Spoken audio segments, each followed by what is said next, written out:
your hand and hold your hand out. Hold your hand and they'll come jump on your hand and fly around your hand.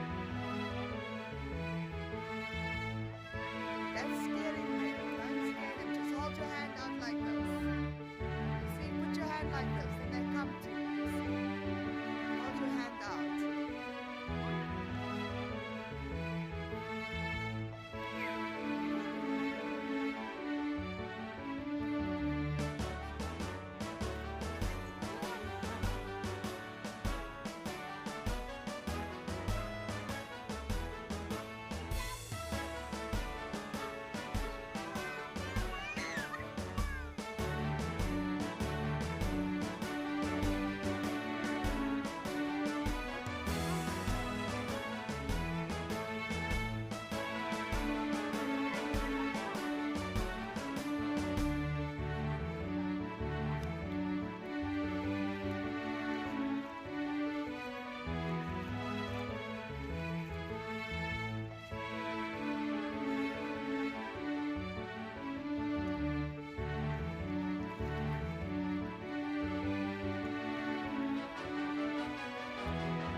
Sekarang sekarang kita sudah tengok.